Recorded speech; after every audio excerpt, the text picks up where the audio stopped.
आज मैं जिस टॉपिक के ऊपर बात करने लगी हूँ उससे आपको ये रियलाइज़ होगा कि इंसान का दिमाग कितना ज़्यादा कॉम्प्लेक्स है, कितना पेचीदा है। और आज जो टॉपिक है वो है मैल एडेप्टिव डे ड्रीमिंग। आप जानते हैं कि बहुत सारे लोग छोटे होने से एक ख्याली दुनिया बना लेते हैं और उसमें एग्जिस्ट कर रहे होते हैं। उनका एक कैरेक्टर होता है, वो कैरेक्टर वहाँ पर बॉस होता है। यहाँ पर मैं इसलिए ये बात कर रही हूँ कि फ़ैंटेसी वर्ल्ड होता है। फ़ैंटेसी वर्ल्ड का मतलब ये है कि ये ख़याली दुनिया होती है और कई-कई घंटे इंसान उसमें गुम रहता है। छोटे होने से ये चीज़ शुरू हो जाती है, उसमें कोई कैरेक्टर्स होते हैं, कोई इमेजिनरी कैरेक्टर्स हो सकते हैं या हो सकता है रियल लाइफ़ कैरेक्टर्स हों। लेकिन इंसान ऐसा करता क्यों है? इसके पीछे रीज़न क्या होती है? इसमें होता क्या है? इसके पीछे स्टडीज़ जब की गई उसमें क्या है? हम आज इस सब के बारे में बात करेंगे। इस इमेजिनरी वर्ल्ड को जो बचपन में बन जाता है उसको पैराकॉज़म भी कहते हैं और ये नॉर्मल भी हो सकता है। बहुत सारे बच्चे जो हैं वो इमेजिनरी वर्ल्ड में जाते हैं, लेकिन मसला उस वक़्त आता है जब ये इमेजिनरी वर्ल्ड उनको ज़्यादा पसंद आना शुरू हो जाए अपनी रियल दुनिया से। क्योंकि रियल दुनिया में कोई ना कोई ऐसी चीज़ हो रही है जो उनको ट्रिगर कर रही है, जो उनको तंग कर रही है, जो उनको दुःख दे रही है। और वो जो पेनफुल सर्कमस्टांसेस हैं, शायद वो बच्चा फ़िक्स नहीं कर सक रहा, वो रिज़ॉल्व नहीं कर सक रहा, जिसकी वजह से उसका ब्रेन उसको उस फैंटेसी वर्ल्ड में ले जाएगा और उसको डिसोसिएट कराएगा। और उसके लिए आसान है वहाँ पर रहना। उसकी वजह क्या है? Why does this kid want to live in this place? उसका क्यों दिल करता है कि वो यहाँ पे रहे? क्योंकि उसका वो जो वर्ल्ड है उसमें उसके पास पावर है। उसके पास पावर है, उसके पास कंट्रोल है। कोई उससे उस जगह पे बुरी तरह बात नहीं करता। उसको हर इंसान अच्छा ट्रीट करता है। वहाँ पर वो सेफ़ है, महफूज़ है, खुश है। इस वजह से उस बच्चे का दिल करेगा कि ये उसी में रहे। मैं बहुत दफ़ा इस बारे में बात कर चुकी हूँ कि बच्चों के अंदर रेज़ोल्यूशन करने का तरीका नहीं होता, यानी कि वो चीज़ों को रिज़ॉल्व नहीं कर सक रहे होते। उनके अंदर ये एबिलिटी नहीं होती क्योंकि बच्चे अपने आप को वीक समझते हैं। उनको पता होता है कि उनके पास इन बड़ी प्रॉब्लम्स का कोई हल नहीं है, जिसकी वजह से वो कभी-कभार ऐसे रिलाय करना शुरू हो जाते हैं फैंटेसी पे और उसी में डिवेल करते हैं। और उनको पता होता है कि ये रियल में नहीं है, लेकिन it is better than the reality जिसमें मैं एग्ज़िस्ट कर रहा हूँ। आहिस्ता-आहिस्ता यही चीज़ जब वो बड़े होते हैं तो उसमें ट्रांसलेट होना शुरू हो जाती है। बड़े होके भी वो फैंटेसी वर्ल्ड में आना शुरू हो जाते हैं। बहुत सारे लोग जिनसे बात हुई मेरी, उन्होंने ये बताया कि वो फैंटेसी वर्ल्ड में एग्ज़िस्ट करते हैं। अभी भी वो इमेजिन करते हैं रात को सोने से पहले कोई ऐसा कैरेक्टर होता है जो उनके साथ होता है। उससे उनको इंस्टेंट ग्रैटिफ़िकेशन मिलती है, एकदम से सुकून मिलता है, उस चीज़ को देख के, उस दुनिया में रह के। सबसे बड़ी वजह ये होती है कि इस वर्ल्ड के अंदर इनकी नीड्स मीट हो रही होती हैं, इनकी जितनी भी ज़रूरतें हैं वो पूरी हो रही होती हैं, इनको बेलौस मोहब्बत मिल रही होती है, अनकंडीशनल लव, इनको जस्टिस मिल रहा होता है, इनको इज़्ज़त मिल रही होती है, जो चीज़ें इनको इधर नहीं मिलती। जो इंसान मैल एडेप्टिव डे ड्रीमिंग करता है, उसमें कुछ सिम्पटम्स होते हैं। अब ज़रूरी नहीं है कि ये सब सिम्पटम्स हों, लेकिन most of the symptoms present होते हैं। बहुत ही गहरे किस्म के प्लॉट्स बनाते हैं अपने ज़हन में, स्टोरी लाइन्स बनाते हैं, उसमें कैरेक्टर्स होते हैं, उसमें सेटिंग्स होती हैं, सब चीज़ें होती हैं। अगर चाहें तो अपने आप को उससे बाहर नहीं लेके आ सक रहे होते। ये किसी रियल लाइफ़ के इवेंट से भी ट्रिगर हो सकता है। कोई आपकी ज़िंदगी में अगर रियल लाइफ़ में कुछ हुआ है, उसके साथ भी वो रिलेटेड हो सकता है फैंटेसी वर्ल्ड में। अगर कोई इनको उसमें से इंटरप्ट करे तो ये दोबारा से उसमें जा सकते हैं, आराम से जा सकते हैं और इनको इसमें कोई मसला भी नहीं होता। नॉर्मल जो इनके दिन भर के काम होते हैं वो ये कंप्लीट नहीं कर सक रहे होते और नींद के साथ भी इनके इश्यूज़ शुरू हो जाते हैं। इनके अंदर एक चाहत होती है कि ये डे ड्रीम करते रहें और उससे रुकना भी नहीं चाह रहे होते।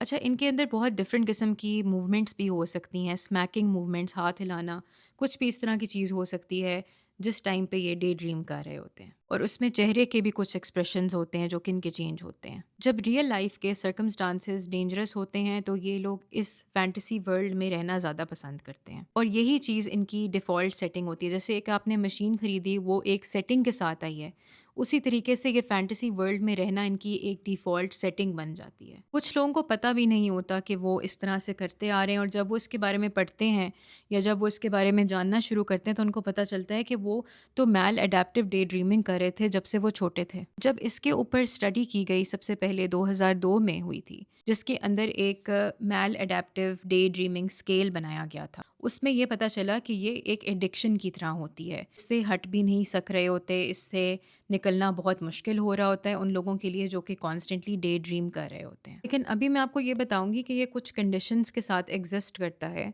और ये स्टेटिस्टिक्स हैं। 67% जिन लोगों में डिप्रेशन होती है उनके अंदर मैल अडेप्टिव डे ड्रीम होने के चांसेस होते हैं। 72% उन लोगों में जिनके अंदर एंग्जाइटी का कोई इशू होता है। 54% ओसीडी में और 77% एडीएचडी में। एक और चीज़ जो कि इसमें इंपॉर्टेंट है समझनी वो ये है कि मैल अडेप्टिव डे ड्रीमिंग में और साइकोसिस में फ़र्क ये होता है कि इसमें आपको पता होता है कि आप एक फैंटेसी वर्ल्ड में हैं and you can get your self out of it, क्योंकि आपको पता है कि आपकी real life is different from the fantasy world. लेकिन साइकोसिस में इंसान को इस चीज़ का नहीं पता होता है, वो हेलुसिनेट कर रहा होता है, वो चीज़ें जहन में सोच रहा होता है। इसके अंदर इंसान को पता होता है कि वो फैंटेसी वर्ल्ड में है और वो उससे स्नैप बैक कर सकता है, लेकिन उसके लिए मुश्किल ज़रूर हो रही होती है क्योंकि वो फैंटेसी वर्ल्ड रियल वर्ल्ड से थोड़ा सा बेहतर होता है। जब हम बात करते हैं कि हम मैल अडेप्टिव डे ड्रीमिंग से कैसे निकलें, तो उससे पहले हमें ये पता होना चाहिए कि क्या चीज़ इसको ट्रिगर करती है। लेकिन ट्रिगर और रूट कॉज में बड़ा फ़र्क होता है, को समझने की कोशिश करें। ट्रिगर वो चीज़ है जो कि उस डे ड्रीमिंग को एनहांस करेगी, उभार के सामने लेके आएगी, और कॉज या उसकी वजह कुछ और हो सकती है। कॉज में कोई चाइल्डहुड एक्सपीरियंस बुरा होना, डिप्रेशन, एंग्जाइटी, ओसीडी, एडीएचडी जो कि इसके मेन कॉजेशंस हैं वो आ सकती हैं। Maladaptive day dreaming can occur with और विदाउट चाइल्डहुड ट्रॉमा। लेकिन एक और बात आपको ये बताऊं कि ट्रिगर में सबसे ज़्यादा इम्पॉर्टेंट ट्रिगर जो कि साइंटिस्ट्स ने बताया है, जिसके ऊपर रिसर्च हुई है, वो म्यूज़िक है। जब मैंने ये बात सुनी तो मुझे समझ नहीं आई कि म्यूज़िक क्यों है। तो फिर मैंने उसको फर्दर पढ़ा और उन्होंने इसमें यह बताया है कि म्यूज़िक एक पावरफुल कैटलिस्ट है। पावरफुल कैटलिस्ट का मतलब ये है कि वो जैसे एंजाइम का कोई रिएक्शन है, उसमें अगर हम कैटलिस्ट डालेंगे तो वो उस रिएक्शन को इन्हांस करेगा, उसको उसके एम्पलीट्यूड को बढ़ा देगा। तो ये क्या करता है music?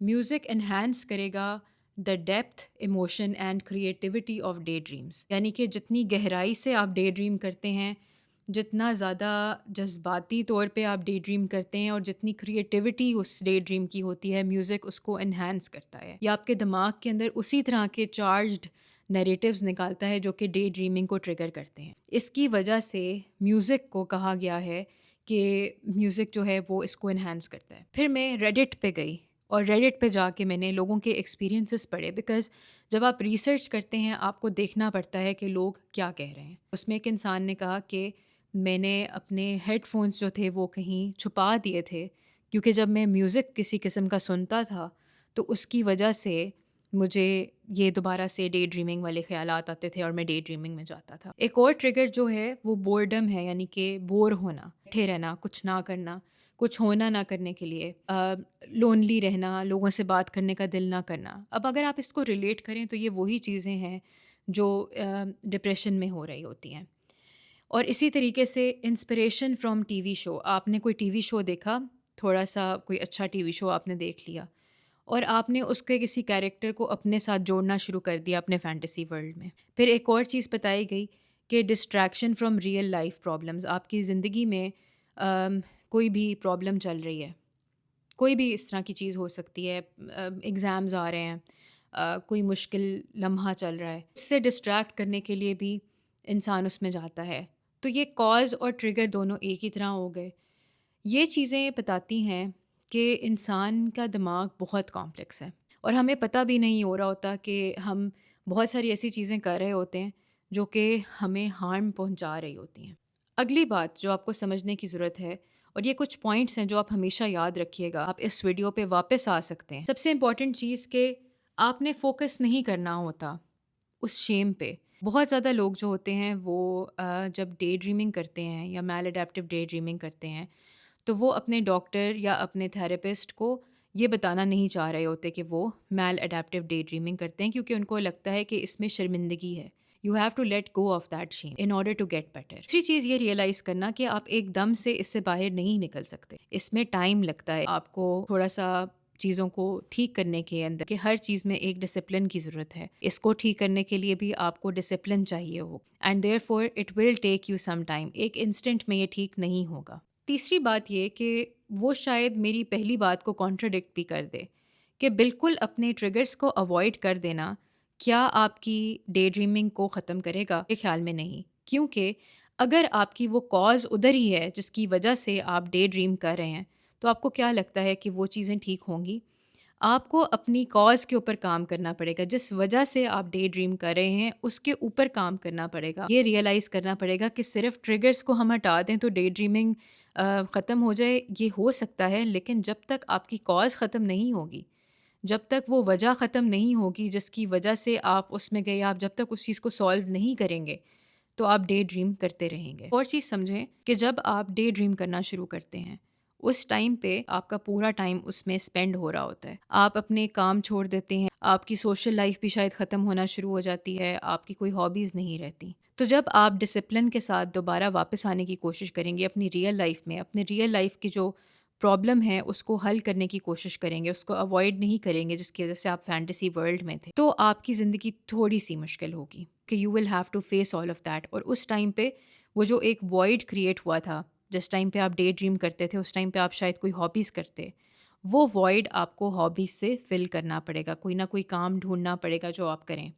So that you can get out of that. उस टाइम पे आपके अंदर एक बहुत ही कंपल्शन होगी कि आप दोबारा डे ड्रीमिंग में चले जाएँ। लेकिन ये याद रखें कि अगर आप दोबारा जाएँगे, you have to bring yourself back. यहाँ पर बात आती है एक्टिव ग्राउंडिंग की, जिसमें मेडिटेशन टेक्निक्स इस्तेमाल की गई जो लोग डे ड्रीमिंग से बाहर आना चाहते थे। मेडिटेशन का मतलब ये होता है कि आप उसमें अपने आप को अवेयर करते हैं अपनी सराउंडिंग्स के साथ और अपनी अटेंशन को वापस ड्रॉ बैक करते हैं। जब हम अटेंशन की बात करते हैं ना, तो अटेंशन एक मसल की तरह होती है। इतना ज़्यादा आप उसको वापस अपनी रियलिटी में लेके आएंगे कि आप अभी इधर एग्जिस्ट कर रहे हैं, उतना ज़्यादा आप जल्दी वापस आएंगे। It is like a rubber band. Rubber band जो होता है, जब आप उसको खींचते हैं तो उसके अंदर एक टेंडेंसी होती है कि वो वापस स्नैप बैक करे। फॉर एग्ज़ाम्पल, अगर आप डे ड्रीम कर रहे हैं, आप अपने माइंड को कहेंगे कि वापस आना है, वापस आना है, कॉन्शियसली आप उसको बताएंगे। जब ऐसा होगा तो उसकी वजह से हो सकता है आपका माइंड दोबारा से स्नैप बैक करे उसी डे ड्रीम में। Then you have to do it again. तो इट विल टेक टाइम। अगर कोई इंसान मैल अडेप्टिव डे ड्रीमिंग से सही तरीके से बाहर आना चाहता है, तो उसको ये समझना चाहिए कि उसको अपने जज्बात को समझना होगा। सिर्फ समझना नहीं होगा, बल्कि उनके साथ बैठना होगा, उनको अवॉइड नहीं करना होगा, उनको नाम देना होगा, उनको फेस करना होगा। लेकिन बहुत सारे लोग किस स्टेज पर रुक जाते हैं, क्योंकि उनको पता ही नहीं होता कि मेरे इस इमोशन का नाम क्या है। तो उसके लिए आप इंटरनेट पे जाएं और आपको इस तरह का एक इमोशनल व्हील शायद नज़र आ जाए। I don't know if you can see this, लेकिन एक इमोशनल व्हील आप सर्च करें जिसमें एक चार्ट होता है।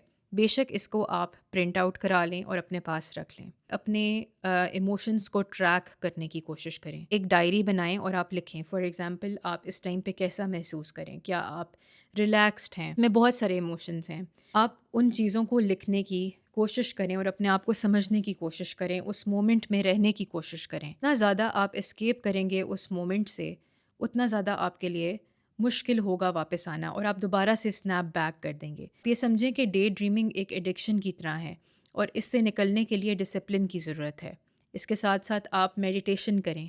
मेडिटेशन से आप अपने आप को एक्टिवली वापस लेके आ सकते हैं। बहुत सारी मेडिटेशन टेक्निक्स आपको इंटरनेट पर मिल जाएंगी जो कि आप कर सकते हैं। तो ये बात तो हो गई कि हम अपनी इमोशनल नीड्स को समझ रहे हैं। हम समझ रहे हैं कि we have to sit with the emotion, we have to understand ourselves. एक और बात जो कि हम इसमें भूल जाते हैं, जिसमें मैं वीडियो को एंड करने की भी कोशिश करूँगी, वो ये है कि हम अपनी बाकी नीड्स को नहीं समझते। अगर हम थके हुए हैं, अगर हम भूखे हैं, अगर हम गुस्से में हैं, अगर हम लोनली महसूस कर रहे हैं, इसे हम नहीं समझते। इस टाइम पे ये बात समझनी बहुत ज़रूरी है कि जिसके साथ साथ आप अपनी इमोशनल नीड्स को लेके चल रहे होते हैं, उसी तरह से आपकी बाकी नीड्स भी ज़रूरी हैं। क्या आप हाइड्रेटेड हैं, आपने पानी पिया है? क्या आपने खाना खाया है? आप बहुत ज़्यादा थके हुए तो नहीं हैं, आप बहुत ज़्यादा ओवरवर्क तो नहीं हैं, क्योंकि ये सब चीज़ें भी इंसान को मैलअडैप्टिव डे ड्रीमिंग में लेके जा सकती हैं। अगर इस वीडियो से आपको कुछ हेल्प मिली है, आपको कुछ फ़ायदा हुआ है, तो आप इस पे कमेंट करें, आप शेयर करें अपना पर्सपेक्टिव इसके ऊपर, और कौन से टॉपिक्स चाहते हैं कि मैं उनके ऊपर बात करूँ। And I will be trying कि मैं इस तरह के टॉपिक्स कवर करूँ जो कि सोसाइटी को हेल्प करें। आप लोग बता सकते हैं whatever resonated with you through this video, and I will see you in the next one.